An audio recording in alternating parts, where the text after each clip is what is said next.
Thank you all. My name is Jennings Anderson. I'm going to be talking about OSM data validation, moving from daylight to Overture.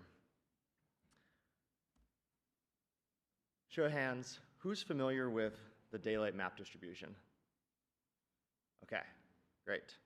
This is going to be the last time you hear me talk about daylight. Daylight was released initially in 2020. There were 66 releases over 4 years. Finally, the last version of Daylight was in November 2024. We like to say that Daylight was then sunset. But what Daylight was, it was a regularly released distribution of OSM data that came with a quality guarantee. So how this worked is that Meta's mapping team took regular snapshots of OSM and ran a number of data validation checks for broken polygons, vandalism, impossible intersections, and broken coastlines, and fixed them. And then every couple weeks, we would publish this data as a planet file, and that would become the next version of Daylight, and this was the same data that was used to power Meta's base maps. So a quick note on validation in terms of, there's OSM is this live map that's always changing, and there's always going to be problems on the map that are constantly being fixed. And the problem is that when we make a map from OSM data, when we take a snapshot, there could always be those problems that exist. And so we are going to need to be correcting those issues in the map and then when we serve that data. So the question now is, if there's no more daylight, what do I do if I still want OpenStreetMap QA'd data? And that's where Overture comes in. So OSM data in Overture is the same data formerly known as Daylight. There's no longer a single Daylight planet file, a single OSM PBF. It's now released as part of the Overture distribution as GeoParquet. And Overture compiles data from a variety of open data sources, including OSM. If you saw Mark's talk yesterday, it had all the percentages of OSM. And these OSM data then has the same guarantees made by Daylight. So kind of put that another way, some Overture themes are built from OSM data that undergoes these QA efforts. So if you're looking for this QA data, it's now in Overture. Overture's 6 data themes: addresses, base is what we're going to talk about a lot today, has mostly data from OSM. Buildings theme has data from OSM, about 25% of it. Divisions, places does not have any OSM data in it, and then transportation is also from OSM data. So these 4 themes of the 6 include this QA'd OpenStreetMap data. And kind of visualize this. Infrastructure, there's 4 types within the base theme. We have infrastructure. This is going to be anything from power lines, chairlifts, utility poles, any pedestrian infrastructure, water fountains, etc. Land, this is kind of all of our natural land, beaches, forests, and then land use, this is going to be managed land, so parks, railway corridors, these types of things. And then water, this is going to be everything from your oceans to your rivers and your streams. And if you go to our documentation, you can see the actual queries of how we pull data from OpenStreetMap and classify it into these different types within base. And so this is a little bit different from, this was kind of a mystery, I think, with Daylight of exactly what data from OpenStreetMap made it into Daylight. And so we're trying to be very transparent and invite feedback on how we're doing that translation now. Here's the visualization. Oh, sorry. That looks way better on this screen. This is a visualization of that 25% of the building's theme that's coming from OpenStreetMap. And so where the data is more red, this is going to be where we have more OpenStreetMap data, and where it's blue, this is data in the building's theme that's coming from Google or Microsoft buildings or Esri Community Maps. And so we see we're used to seeing this red area. We look at OpenStreetMap building density. We see, major cities, urban areas, and then we see definitely some areas that have been very focused on by HOT over the years as well. You can see Nepal up there. And then, but I think what's so great about showing this map now is that we've kind of filled in the rest of the map that didn't have that same density of buildings in OSM. So we're really excited about this theme, bringing together all these open data sources to make this complete layer. So I want to step through now what the actual QA and validation process looks like for those two themes, base and buildings. So let's look at the cycle of kind of OSM over a couple days. So we'll start with this day 0, and we have 4 features up here, creatively named A, B, C, and D. We have this kind of maybe land use area, that's this square, and then we have this river, right, this nice river, feature B. C, we have this kind of funky shaped polygon, and D actually has some vandalism in the name, right? And so starting on day 0, OSM gets updated. B and C are updated in OSM. We see that the river B has actually now been broken. Someone went in and edited it and mistakenly has now broken this river. That building, feature C, is now fixed, and we like that. And then we look at OSM a day later, and now we see that D was deleted. It was vandalism, it was deleted, and this new feature E was just added to the map. So that's kind of, you know, life cycle of OSM. So how do we handle that? So going back to day 0,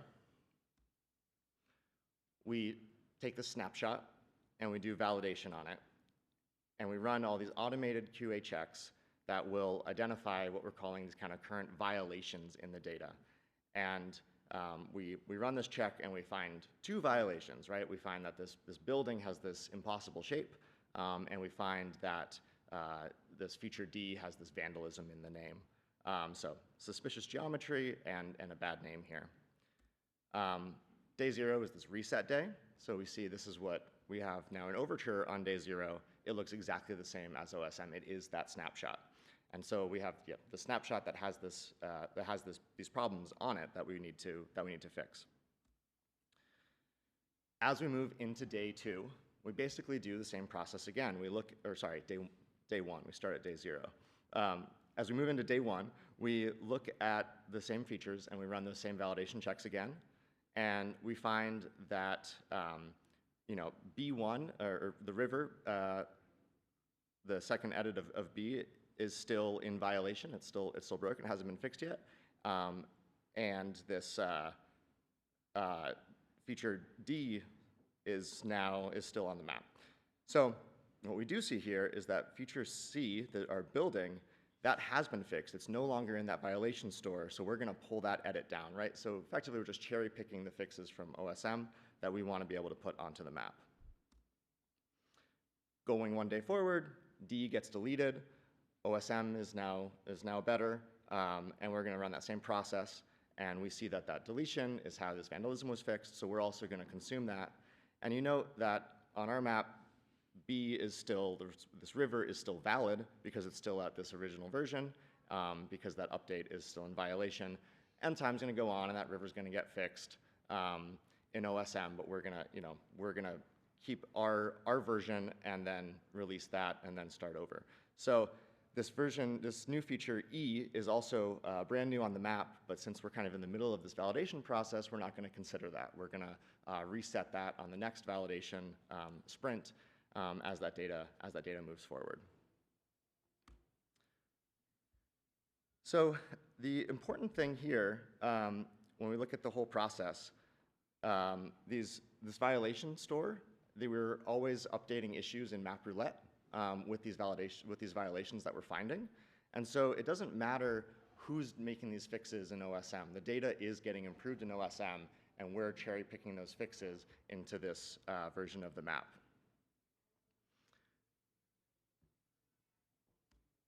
So let's look at a couple examples of this.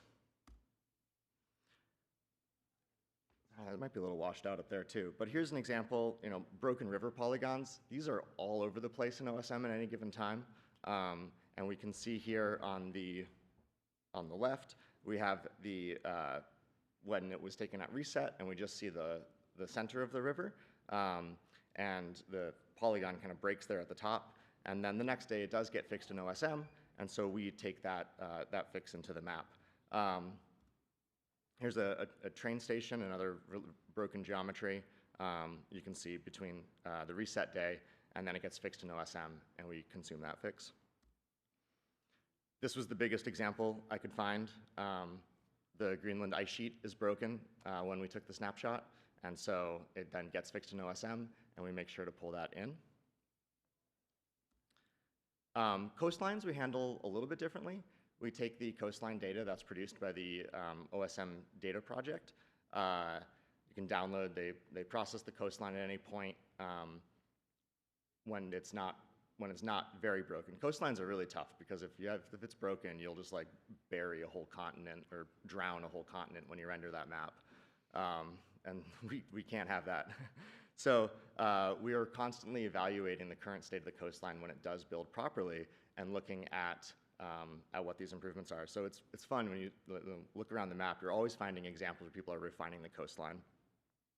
And so we'll take a snapshot and check all of those versions of the coastline, and we'll kind of update. And so the coastline might be locked at a different version or a different point in time from some of the rest of the data, but you can take this kind of guarantee that that data for land and water has been QA'd.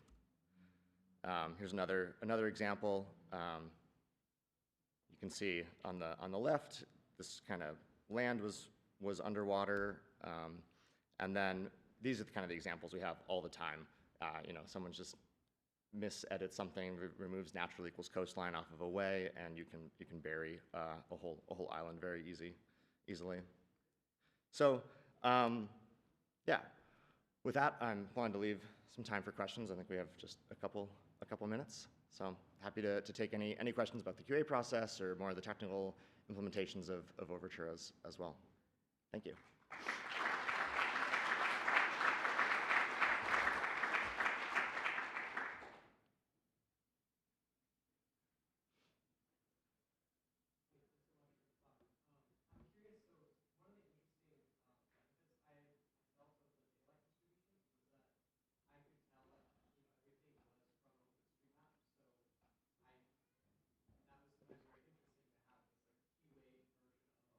Mm-hmm. Is it possible to download Overture data, like the subset that is from OpenStreetMap?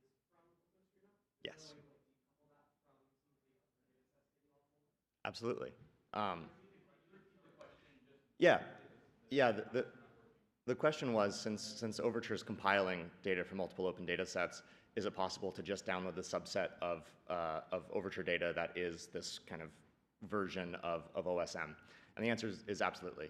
We have Overture data is all released as GeoParquet.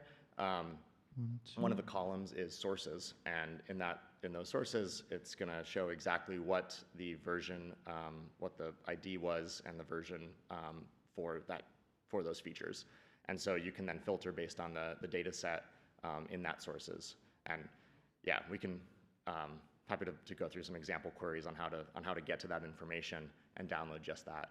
You can know that if you're taking these features from that base theme, that those are all going to be from OpenStreetMap as well. So anything you pull from that is going to be from OSM. But like buildings, you're going to want to filter. Yeah. Okay, check.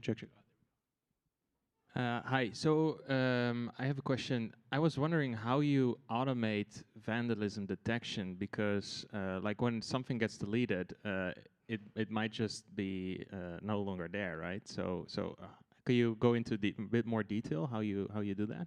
Yeah, we're looking at a couple different ways. Currently, with a lot of vandalism, well, vandalism can take many forms.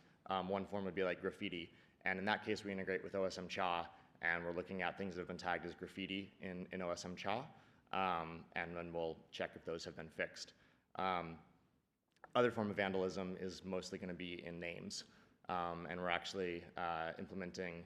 Yunzi gave a talk about that yesterday, implementing some LLM models to do detection of kind of suspicious name changes, and then having those reviewed. The best part of OSM always improving and how active the community is in fixing these and identifying and fixing these errors is that if something hasn't changed in like 48 hours, it's usually good.